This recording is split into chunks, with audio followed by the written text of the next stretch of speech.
So, the argument about what about men? You do it knowing that people are going to come at you, that they're not going to believe you, they're going to undermine you. Some people see resistance as a problem, but change takes time. Text, Men in Focus, Practitioner Reflection 6, Understanding, Preparing for, and Responding to Backlash and Resistance.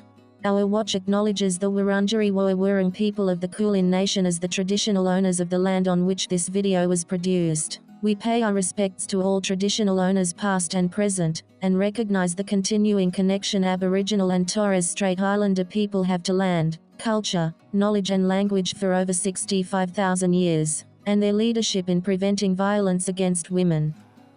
Our watch works to prevent violence against all women. We use the word women inclusively, meaning both cisgender and transgender women. Our watch logo. Text, Expecting Backlash and Resistance. Participants in this video speak individually, whilst seated in a studio.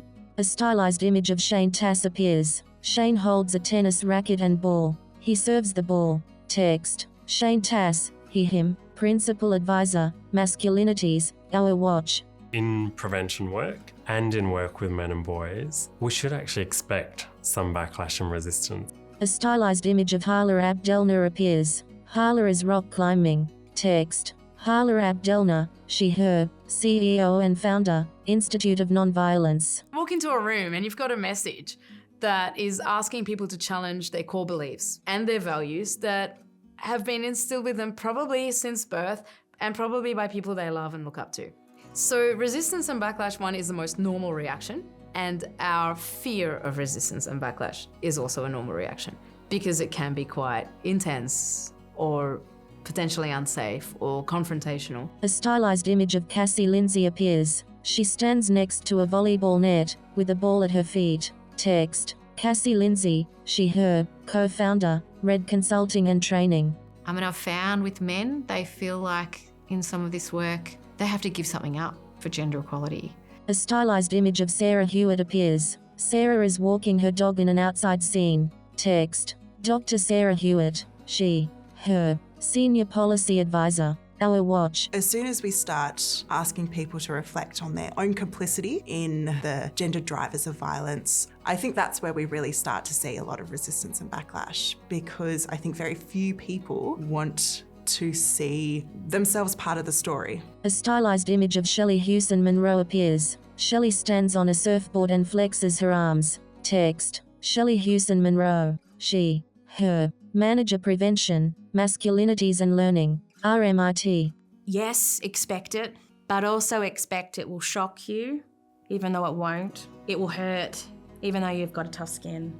It will confuse you as you try to grapple with, well, what do we do now? How do we move forward even if they aren't going to? And so there's a piece there about being brave. Text, What can backlash and resistance look like? There are many different forms of resistance and backlash: individual, community, organisational, institutional and societal backlash and resistance. I think they're very overlapping. It could range from the denial that violence is gendered or that gender shapes people's lives, to the co-option of human rights-based discourses, even to aggressive and violent backlash. The thing about backlash and resistance is it's a bit like collusion. It looks different every hour, every second, every day. And it can come from the people who you least expect. It's too woke. Can we not open the door or carry a box for a woman anymore? This has just gone too far. Are people not going to be helpful and not going to choose kindness because they're too scared to get it wrong? A stylized image of Jackson Fairchild appears. Jackson stands beside a garden and peers at the flowers. Text, Jackson Fairchild, they them primary prevention leader. Backlash is about online spaces where there's not that face-to-face connection. You often can't see each other. There's a lot of spaces where harmful ideas can really gather steam. And we can end up with these large groups of people piling on, attacking, hating.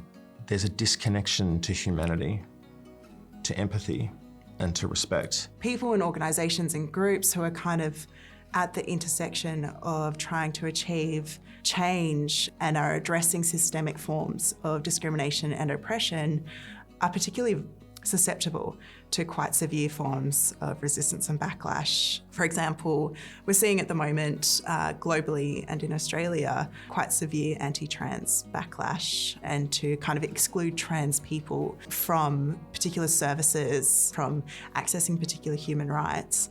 Backlash against trans and gender diverse community, we know, drives higher rates of violence against us. Whenever there's a bad news article out there, whenever there's a story that mutualises the conversation, that says that there's two sides to it and doesn't think about how the humanity, rights and dignity are being questioned and diminished. This is why it's so important for us to listen to each other, not just about the individual experiences of violence. When we say believe victim survivors, we also need to believe communities. A stylized image of Sarah Chong appears. Sarah smiles at the camera and an aeroplane flies over her head. Text. Sarah Chong, she, her, multicultural community leader. We'd also have passive resistance in the fact that they will agree with whatever we're saying, but they'll still continue to behave in ways that condone, gender-based violence. Or if we invite them to a specific activity that's about empowering communities and that they find out the majority of women, they'll still say yes to turning up, but they won't turn up.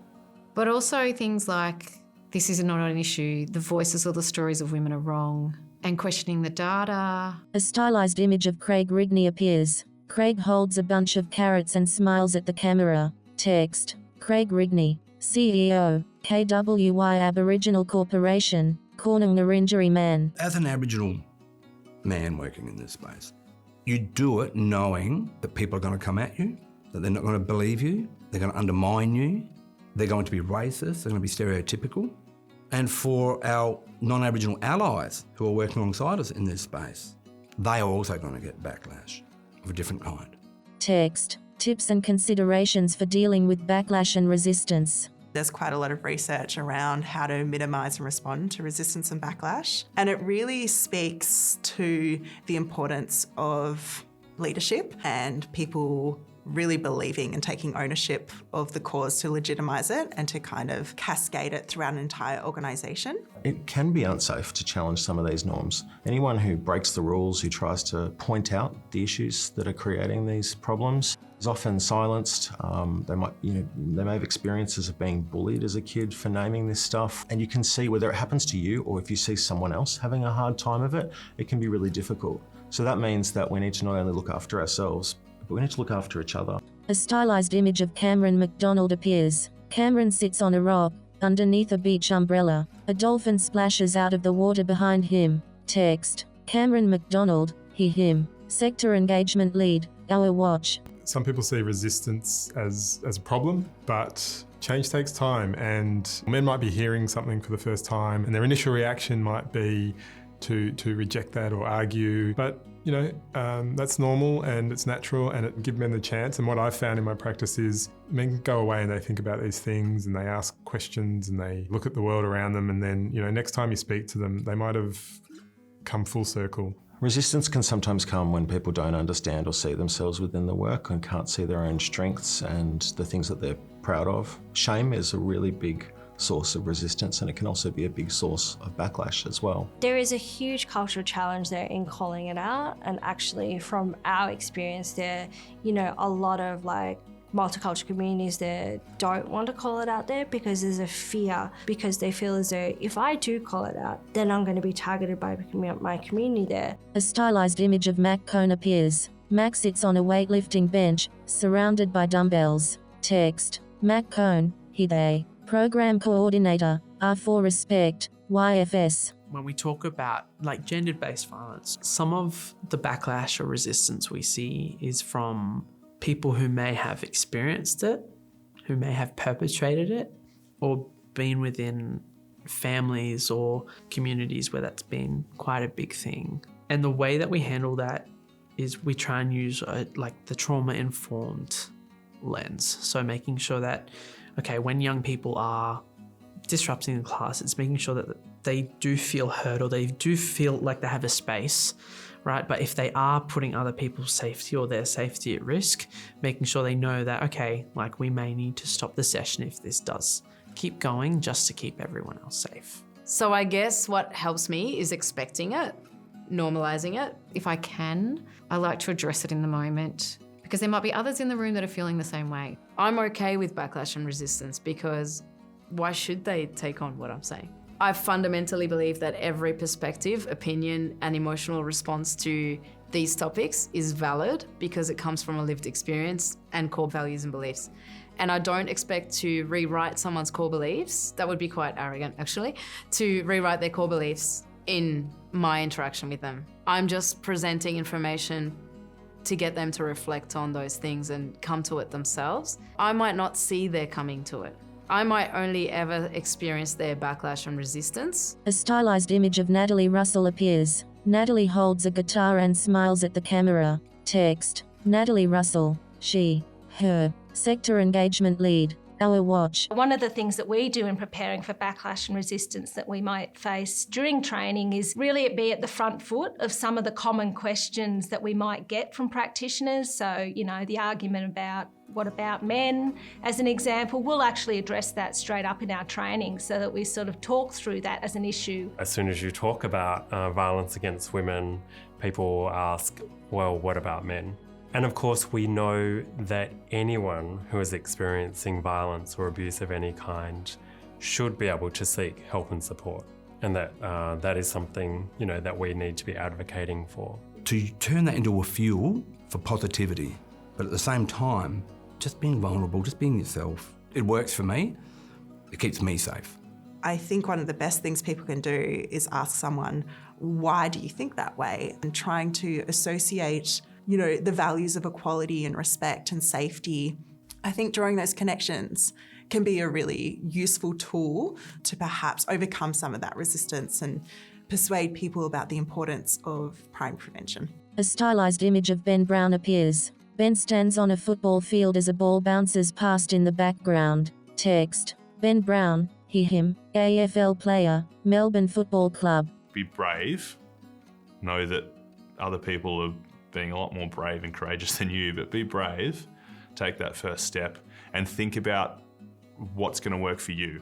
Because what works for me in standing up for my values isn't necessarily going to work for the next person. One question that we often get, or one statement really, that can be seen as a form of backlash or resistance is not all men. And yes, it's true that we know that the majority of men do not perpetrate violence against women and against people of any gender. But if we are doing the work of primary prevention, where we're working across the population, it is all men. Because we're working, yes, with men who use violence or men who are at risk of using violence. We know that they are part of the audience, they're part of the men that we're seeking to engage. But also we need to work with all the other men as well who are in all the places that they live, work and play, in all the places that they have influence and power, because we need to make those changes in our workplaces, our universities, our schools, our sports clubs. So we know that men and men's violence is a significant part of the problem, but all men can be part of the solution.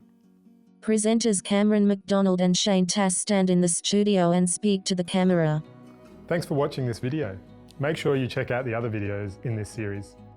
And visit the Our Watch website for more information and resources. Text: Supports available. 1-800-RESPECT. National Sexual Assault, Domestic Family Violence Counselling Service. 1-800-737-732. Men's Referral Service. Operated by No to Violence. 1300-766-6491. Australian Human Rights Commission. 1300-656-419. 13 Yarn. 1392-76. Sane. We're people like you. 1-800-187-263. Q Life. 1-800-184-527. This video is a part of a suite of Men in Focus practice resources produced by Our Watch and supported by the Australian Government Department of Social Services. Visit ourwatch.org.au. Our Watch. Preventing violence against women.